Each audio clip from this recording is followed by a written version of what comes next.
Good afternoon, I'm Anthony Lugg with the Midday News. A special welcome if you're watching on onespotmedia.com. Up first this afternoon, the 5 people taken into custody in relation to the buggery of a 13-year-old girl in St. Anne have been charged with abduction and buggery. They are 2 16-year-old students, an 18-year-old boy, a 20-year-old, and a 23-year-old man. It's reported that the incident happened on April 26, but was reported to the police 4 days later. It's reported that the 13-year-old girl went to stay with her grandmother because her mother was going to work. When she arrived, her grandmother was not at home. The student reportedly decided to take a shortcut to go to a nearby shop when she was accosted by one of the suspects. It's alleged that he forced her into an unfinished house where he assaulted her. According to police, during the ordeal, 4 other males appeared on the scene and took turns doing the same.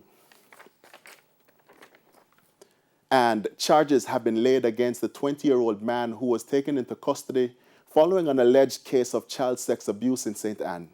The farmer has been charged with grievous sexual assault and buggery in relation to the matter. The case involves a 5-year-old boy who was reportedly buggered on Friday. To some other news now.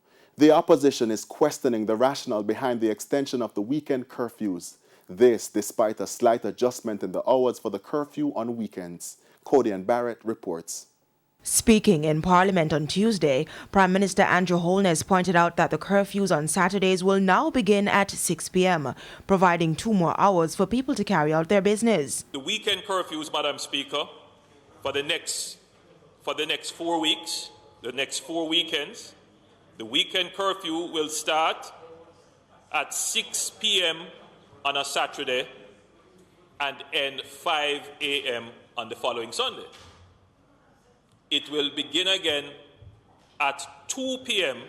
on the Sunday and end on 5 a.m. on the following Monday.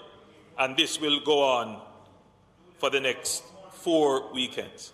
But opposition leader Mark Golding believes that the additional time is still inadequate. Some of the restriction of movement is prudent, but the thinking behind it is less compelling, I think, especially when you're talking about restrictions on movement, which are, for example, on a weekend, 6 o'clock, 2 o'clock, and on an everyday basis. The opposition leader says this is a challenge for most Jamaicans, especially those living in inner city communities. It's hot and unpleasant, and many people feel extremely strongly that this is an unfair requirement on them.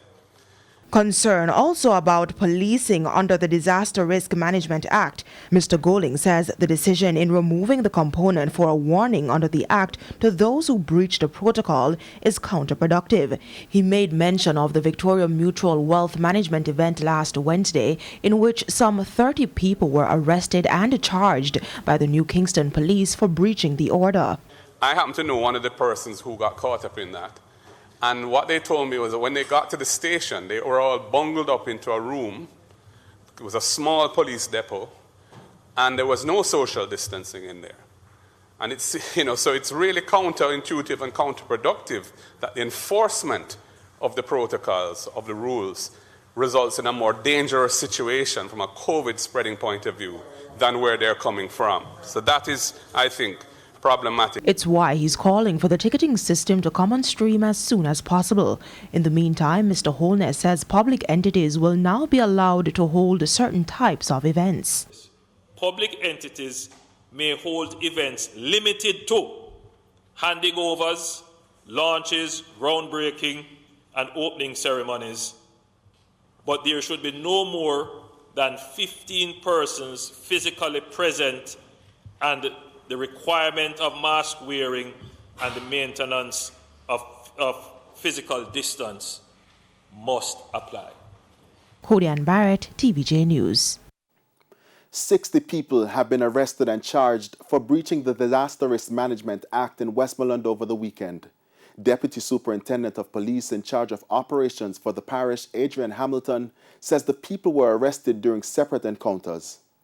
On Sunday, May 2nd, 2021, about 2:30 p.m., during a disaster risk management enforcement operation along the Farm Pen Main Road. We arrested and charged 16 persons for breaching the Disaster Risk Management Act after they were found at a car wash, illegally gathered in an enclosed section at an illegal event.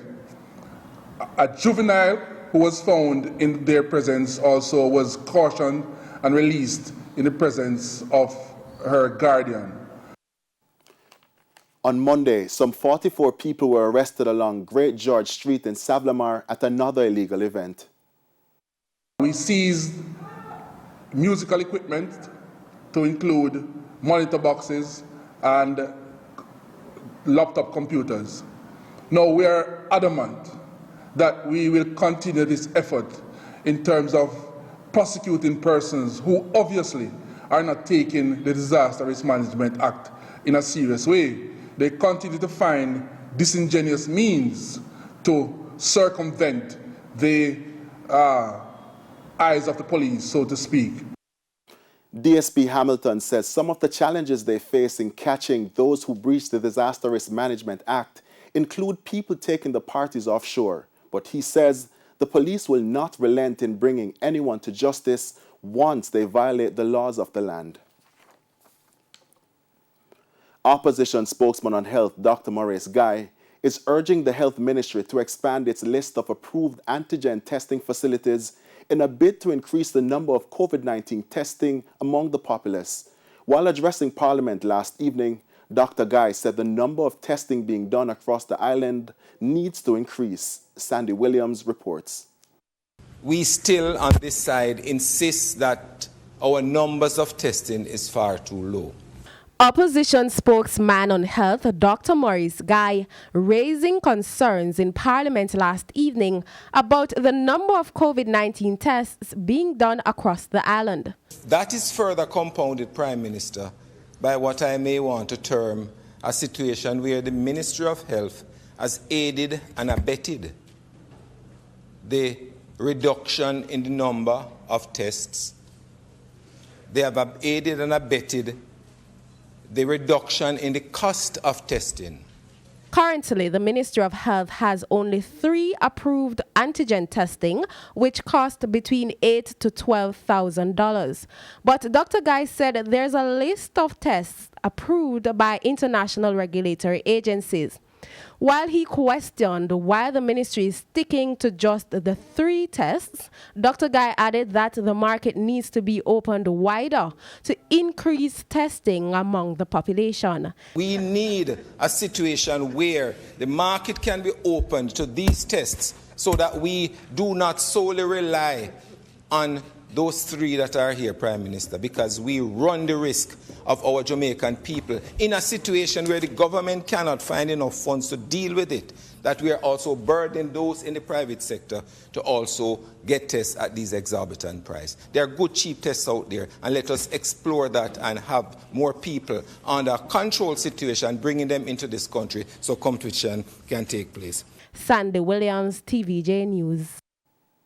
107 cases of the respiratory illness were recorded on Tuesday from 744 tests. This pushes the total confirmed cases to 46,194. The positivity rate is now 13.2%. In the meantime, 1 death was recorded, bringing the death toll to 794. The latest fatality is a 94-year-old woman from St. Elizabeth. 2 other deaths are under investigation. Meanwhile, 220 persons remain in hospital. 25 are critically ill. There are currently 23,278 active cases. And it's now time for a break, but stay with us. More stories when we return.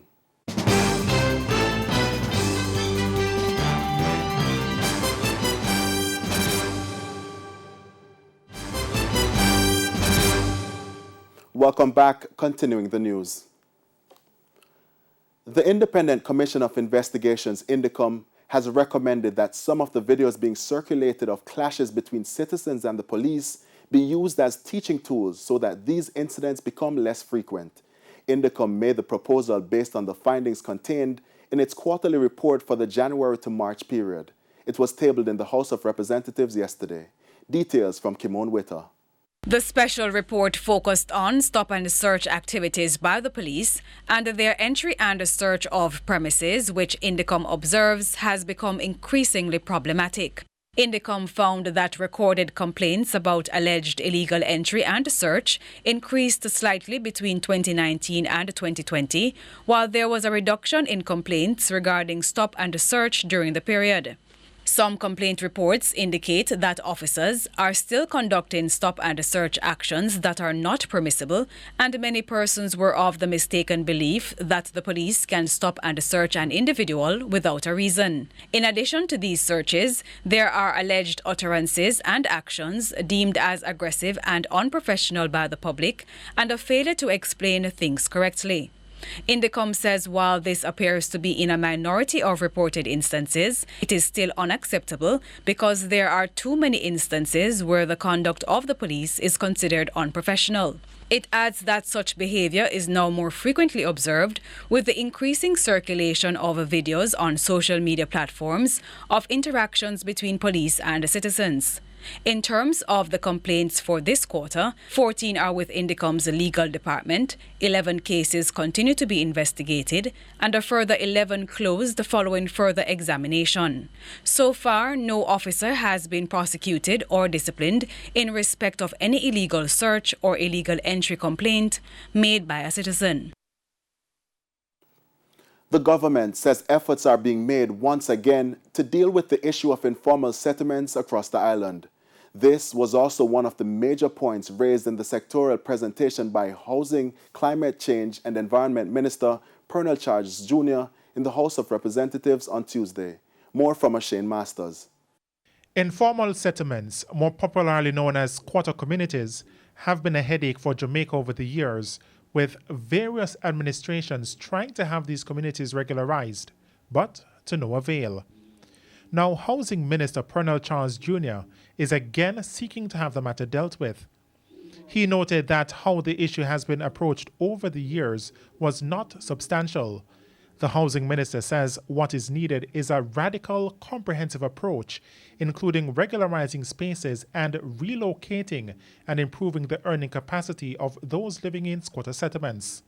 The perpetuation of informal settlement, of squatting, is one of the greatest challenges that we have in the country and connected to so many of our ills.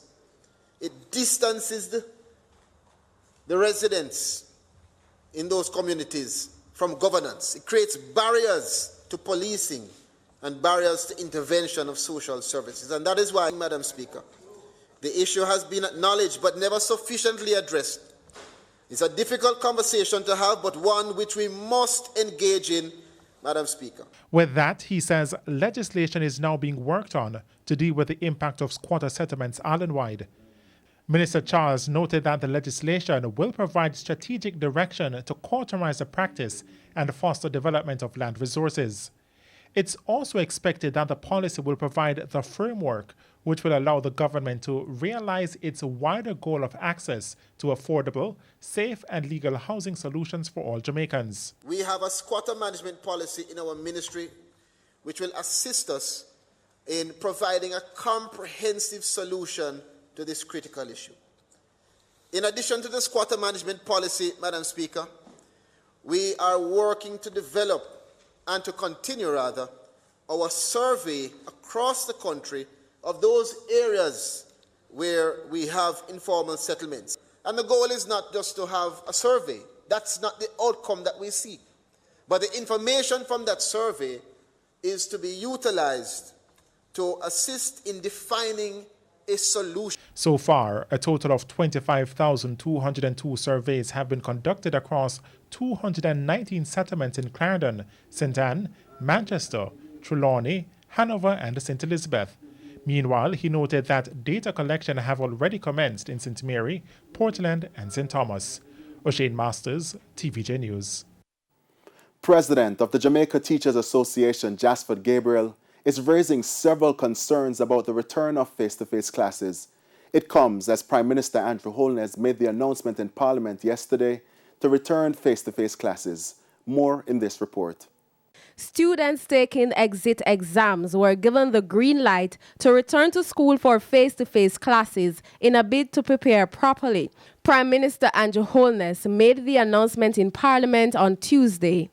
President of the Jamaica Teachers Association, Jasford Gabriel, is raising concerns with regards to the transportation system announced by Mr. Holness. When you look on the network, the transportation network and the places from which students travel and the indiscipline on the roads and the eagerness with which taxi services and other providers want to get their clients, it's going to be extremely difficult to manage, but I appreciate the fact that there is a plan and certainly would love to get more details because that's... Teachers have only gotten one shot of the COVID-19 vaccine, while some are yet to receive the jab.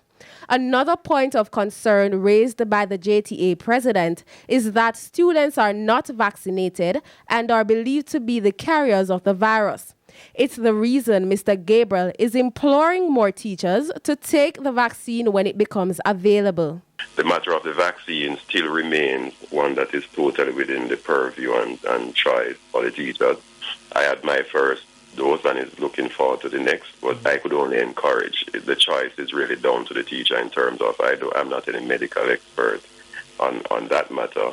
But of course, the teachers know what exactly is their best option to stay as safe as possible. In the meantime, Mr. Gabriel continues to hammer at the Caribbean Examination Council for them to make changes to the timeline for students to submit their SBAs, arguing that CXC's proposal is still not enough.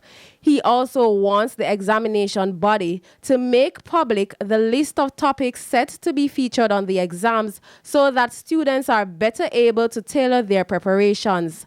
It's clear that teachers will be engaging students in topics that will not even be tested, and it's that when time is of the essence. And the fact that the paper one is multiple choice and it's going to cover the entire syllabus, they could make a case that they would still want the students to cover the entire syllabus, but it's impossible to cover the entire syllabus in the current context. Sandy Williams, TVJ News. Employees of a bakery in Westmoreland are now temporarily out of work after the building caught fire, leaving a section still operational. Cody and Barrett reports. The Hammond's Bakery in Savannah Lamar, Westmoreland was damaged by a fire on Monday. According to employees, the fire was caused by a deep fryer. The deep fryer caught fire because changing the shortening, but it caught fire. So the lady called Russell Hammonds, and so basically they went for the fire extinguisher. The first one they keep on putting out, but it light back all the time, so they get a J-cloth and wet it and throw it in the aisle, so it gets very high. So they had to call the fire brigade. 2 units responded, and it took firefighters almost 2 hours to put out the blaze. There were no reports of injuries. However, a significant portion of the building was damaged and equipment were destroyed.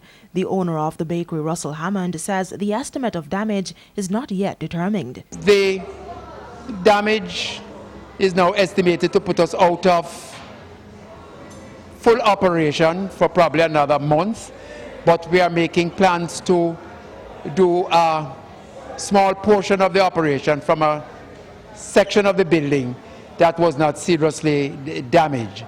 The bakery has been in operation for over 45 years. The staff here that work here, we are suffering a great loss right now because we cannot work for a few days. I don't know how long it's going to take, so it's kind of difficult for us. And in the corona time right now, trust me, we were out of job for a while and now we are back and this disaster has taken place. So it's really difficult for us, and really hope that God will provide and get us back on track so we can work and maintain and sustain our family, you know. It's not easy for us. They are hoping to resume operations within the next 3 days. Cody and Barrett, TVJ News. Do not change the program. The call from at least 2 opposition members in relation to the farm work program. Speaking in the sectoral debate in Parliament last Wednesday, Labour and Social Security Minister Carl Samuda hinted at an overhaul of the program. He said that fewer than 10% of the cohort enrolled in the program were new participants. In 2020 in Canada, a total of 8,071 workers were employed through the program. Of that number, only 794 were new. But General Secretary of the People's National Party, Dr. Dayton Campbell, is adamant that the program should not be changed. He says if the change occurs, then a significant number of people will be disenfranchised. Now, and here's Cody and Barrett with today's Business Minute. In the world of business, the Separate Group reports that its profit dipped 14% in the 3 months ended March 31. It reported net profit of $546 million, which was $86 million lower. Separate said the decline in profitability was caused primarily by the impact of last November and December's rains on its dairy business and supply challenges due to the pandemic. The Mayberry Group reported a turnaround in its profitability, with net profit of $365 million for the January to March 2021 period, compared to a net loss of $1.3 billion in the comparable period last year.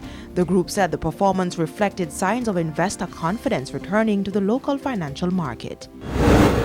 Grace Kennedy's shareholders could be in line for a dividend payment next month.